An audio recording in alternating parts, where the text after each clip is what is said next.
Bonjour à tous, on accueille aujourd'hui Izia à l'occasion de la sortie de son titre Cœur brisé en format uniforme réalisé par Étincelle. Ravi de te rencontrer. Ravi aussi de te rencontrer aussi. Alors j'ai une petite question là pour démarrer. Pourquoi Izia ? Parce que c'est mon vrai prénom. Je m'appelle Izia. Pour de vrai. Tout simplement. Oui, c'est aussi simple que ça. Ok. Pourquoi Cœur brisé ? Je pense que le mood que j'ai eu en fait quand j'écoutais l'instru, fallait que ça aille dans ce sens-là, fallait que ce soit quelque chose qui ait un peu ce mood, qui est soi-disant passant le nom de mon EP, Mood. Mais il fallait que ce soit un petit peu dans ce mood-là, donc c'est pour ça que je me suis un petit peu dirigée vers cet axe de cœur brisé, de trahison un petit peu, et c'est comme ça que ça s'est un petit peu passé. On va balancer ton titre pour qu'ils aient un peu de contexte, parce que là tu nous racontes l'histoire du titre mais ils l'ont pas encore écouté. Du coup on vous met tout de suite Cœur brisé d'Izia. Je t'ai donné mon cœur et tu l'as piétiné. Je t'ai donné mon cœur et tu l'as piétiné. Plus les mêmes erreurs, c'est terminé. Mon cœur n'a plus de place pour t'aimer. J'aimerais vraiment dire que tu m'as blessé, mais ce ne sera jamais la vérité. C'était Cœur brisé d'Izia.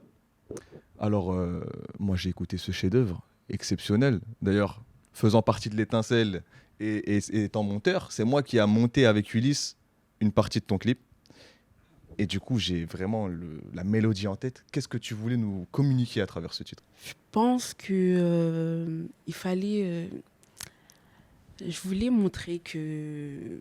Je voulais que les gens ils puissent sentir une petite connexion en fait, avec cette musique, qu'ils puissent se dire qu'ils peuvent la crier pour dire que tu m'as fait du mal, je te déteste. Vraiment que ils aient une chanson qui leur permette de pouvoir se défouler, de pouvoir exprimer ce qu'ils ressentent au fond. Et vraiment, je pense que cette chanson, elle est vraiment parfaite pour faire ça, en fait. Parce qu'il y a des moments de calme, des moments forts, et franchement, elle est incroyable. Est-ce que tu penses que ce titre représente l'entièreté de ton projet, ton album ? Je pense pas qu'il représente vraiment l'entièreté de mon projet. Parce que on va dire que chaque chanson, chaque titre que j'ai fait dans cette EP fait un tout ensemble. C'est vraiment que chaque titre est fait pour être ensemble. Je pense que c'est pour ça que un seul titre ne pourrait pas vraiment représenter entièrement l'EP que j'ai sorti. Il faut vraiment écouter tout l'EP pour comprendre un petit peu le mood en fait de cette EP. Super transition, parce que du coup, c'est pas un album, c'est un EP, tu nous as dit. Ah ouais, c'est un EP. Ton EP, il s'appelle Mood. Et Yes. Est-ce que tu peux nous donner la date de sortie ? C'était en juin 2022. Ouais, il est déjà disponible sur toutes les plateformes, Deezer, Apple Music, Spotify, YouTube Music. Il est partout, vous pouvez aller l'écouter Allez streamer ça. et me dire ce que vous en pensez aussi. Ok. Mais du coup, à travers ce titre, tu nous as dit qu'est-ce que tu voulais nous communiquer. Mais à travers l'album en entier, qu'est-ce que tu voulais faire ressortir de... À travers cet album, je voulais montrer mon univers en tant que chanteuse. Pour montrer, comme c'était mon premier EP, il fallait que je montre un petit peu qui j'étais, ce que je faisais, c'était quoi un petit peu mon style de musique. Et cet album, c'était vraiment pour vraiment montrer qui est Izia et quel est son univers en fait. J'aime beaucoup ta réponse parce que ça me donne une autre question à te poser. Qui est Izia du coup ? Genre comment tu te définirais ton identité musicale ? J'avoue que c'est un petit peu compliqué quand même pour moi en tant que chanteuse de trouver vraiment quel style je peux faire, quel style me va moins, qui me va plus. Parce que je sais qu'en vrai, une chanteuse, ça peut faire tous les styles. Si on est capable, on peut faire tout, c'est sûr. Mais je dirais que Izia, c'est une chanteuse, une jeune fille qui a toujours rêvé de chanter. Depuis son enfance, elle voulait chanter Et elle a réussi à réaliser son rêve. C'est ça le plus fort, le plus beau. Et en vrai, Isia, c'est juste une chanteuse qui aime le R&B, la pop, et qui veut faire découvrir au monde son univers, pouvoir partager son talent qu'elle a eu avec le monde. Bah tiens, en parlant de talent, d'où tu penses que cette aisance vocale que tu as te vient? Ça a pris c'était quand même un long chemin parce que on peut penser que tout ça arrive si facilement, mais pas du tout. J'ai été, on va pas dire nulle, hein, parce que j'avais quand même un petit peu quand même de standing, mais on va dire que je viens de loin, ça c'est sûr. J'ai fait de la chorale, j'ai fait des cours de chant, j'ai fait plein de trucs pour quand même avoir un petit peu cette technique que j'ai. Tout n'est pas venu tout seul, ça c'est sûr. Et franchement, c'était un long chemin, mais franchement, je suis très fière d'être arrivée jusqu'ici. Tu nous as parlé un peu de ton identité musicale, mais tu nous as pas dit exactement sur quelle prod tu étais plus à l'aise, quel type de musique, comment tu te définirais dans l'industrie musicale actuelle, plus pop, plus... Enfin, donne-nous une case dans laquelle te mettre, parce que franchement, c'est très varié ce que tu fais, c'est très beau. Justement, c'est ça que je veux pas. Je veux pas envie d'être dans une case. En fait, j'ai envie de pouvoir être partout, pouvoir expérimenter, pouvoir connaître plusieurs sons, pouvoir me dire que ce type de musique, je peux le faire. Ça, je peux le faire. En fait, il n'y a pas de limite, on va dire. On peut tout faire. Et je sais que j'en ai les capacités et que ce projet-là, on va dire qu'il était un peu dans un mode, il y avait un petit peu de pop, un petit peu d'R&B et je me dis que mes prochains projets aussi, je peux faire des trucs qui sont un peu plus en mode hip-hop, trap. Vraiment, en fait, on va dire j'ai pas de limite. Et j'ai pas envie de me dire que je suis dans une case, on va dire que je suis partout. Genre, il n'y a pas de case pour moi, en fait. C'est ça, je trouve. Ça veut dire que tu serais prête à kicker. Yes. Ok, ah, c'est super intéressant. Mais tu nous as pas dit du coup sur quelle prod t'es le plus à l'aise. Bah justement, je pense que j'ai pas vraiment de prod où je suis le plus à l'aise. On va dire que quand j'aime une prod, je travaille dessus en fait. C'est-à-dire si on me propose une prod et que finalement cette prod je l'aime bien, bah je vais commencer à travailler dessus. Il y a pas vraiment de, je cherche pas à trouver ce que j'aime le plus ou dans un style. Je vais pas me dire que je vais regarder que des prods qui sont style afro ou style R&B. Je regarde un petit peu de tout. Je me limite pas, on va dire. On a beaucoup parlé des sonorités du coup, mais dans l'écriture, quel thème tu préfères aborder? Bah, on va dire que la plupart des textes que j'écris, bah, c'est surtout l'amour, hein, ça c'est sûr. Love. Donc, c'est vrai que j'ai un peu envie de me détacher de ça.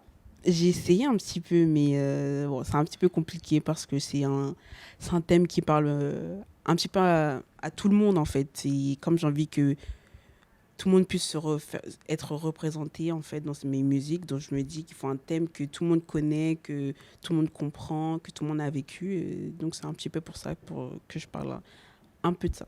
Mais parler d'amour, tu trouves pas que c'est assez intime? C'est pas difficile pour toi de parler de ce thème-là? Quand on fait de la musique, en gros, on partage. Quand on fait de la musique, c'est un partage. Je partage mes émotions, je partage mon chant, ma voix.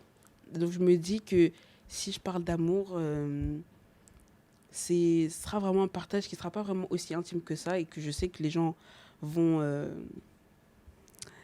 comprendre, ils vont être... ils vont savoir de quoi je parle. Et je pense pas que c'est aussi intime que ça. C'est plutôt ouvert. Ok, ça veut dire que tu te dis, qu'en parlant de tes propres expériences dans l'amour, tu te dis que ça va parler à tout le monde. Parce que l'amour, c'est universel, on vit tout ce sentiment à travers des proches, à travers... Je dirais que c'est un peu la vie que j'ai menée, un peu de tout, film, musique que je peux écouter, qui peut m'inspirer Parce que parfois, j'écoute un petit peu de musique et je me dis, ah ouais, c'est pas mal le mood qu'elle fait. Tu vois, ça peut me donner des idées. C'est même pas mes propres expériences ou ce que moi j'ai peut-être vécu dans l'amour. C'est vraiment tout ce qui est extérieur, je pense. Je trouve que c'est vraiment ce qui est extérieur qui peut m'aider les autres dans l'écriture. T'as des gens qui t'inspirent, qui te donnent envie de faire la même chose qu'eux, voire se rapprocher. Moi, je suis une personne un petit peu perfectionniste quand je parle de musique. Et quand j'écoute les musiques des autres, parfois, je me démoralise un petit peu parce que je trouve que je suis pas encore à leur niveau. Vraiment. Et j'ai envie de faire encore mieux, me dépasser en fait. Et par exemple, des artistes que j'aime bien, Doja Cat, c'est une artiste que j'aime beaucoup et que j'écoute beaucoup et que je connais ses chansons par cœur. Vraiment, c'est une artiste que j'aime beaucoup.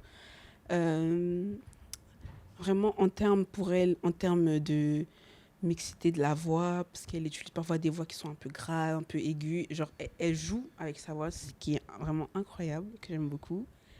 Même ses textes aussi, qui parfois me donnent de l'inspi. J'aime beaucoup comment elle écrit.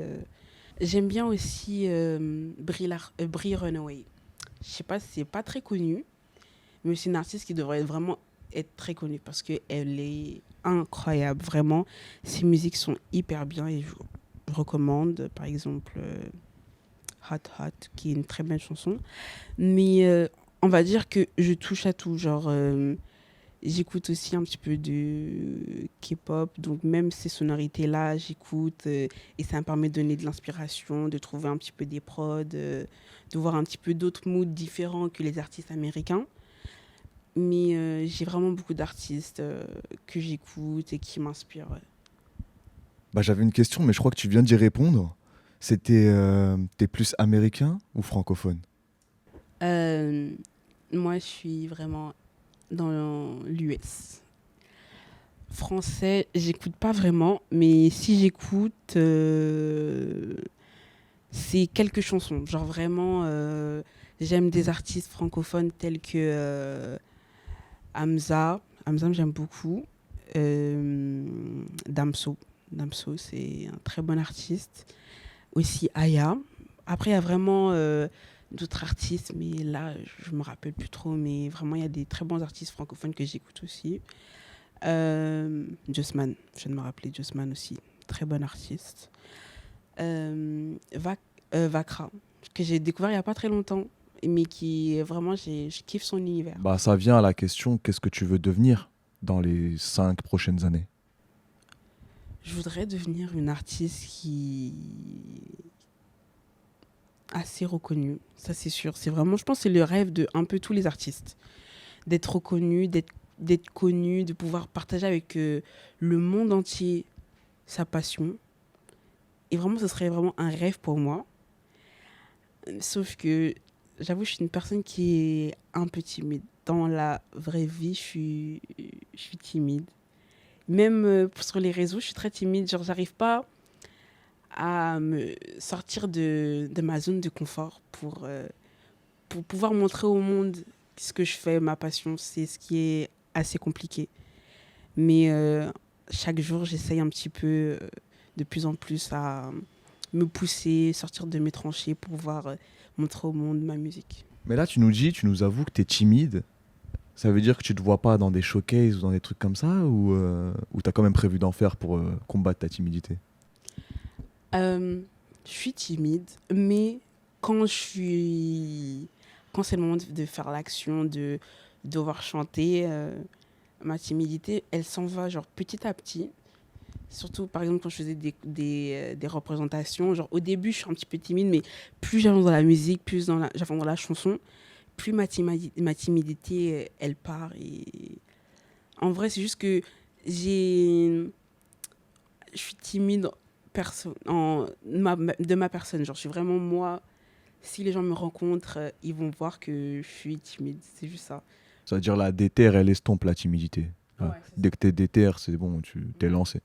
On va dire j'avoue, on va dire c'est un mélange des deux.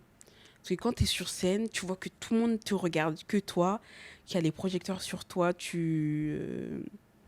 genre, t'as un peu, t'as le track, tu dis, est-ce que je vais réussir? Et en plus, quand il y a le track, ta voix, elle peut changer, tu peux trembler, tu peux faire des petites fausses notes. Et vraiment, ça peut arriver, mais on va dire que petit à petit, quand tu chantes, tu ressens ta musique, surtout quand je fais mes propres chansons, ça part en fait.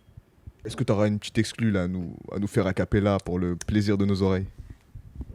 J'ai peut-être un petit truc, mais bon, je fais pas beaucoup hein, parce que c'est encore un petit peu en préparation et je peux pas tout dévoiler. Vas-y, on t'écoute. Si ça se fait pas, t'inquiète pas, on le saura. Je préfère laisser le destin guider notre chemin. Si on sépare, je ne garde les clés en souvenir sans rancune. Yeah. Waouh. Ah là, tu mets la pression à notre prochain invité. Vas-y, nickel. Franchement, ça a été un plaisir de te recevoir ici. Moi aussi, franchement, j'ai grave kiffé aujourd'hui. Vraiment trop bien. Bon, bah, c'était ta pour l'interview d'Isia à l'occasion de la sortie de son clip, Cœur brisé, réalisé par l'Étincelle. Et on se dit à très bientôt pour un nouveau contenu l'Étincelle. Bye.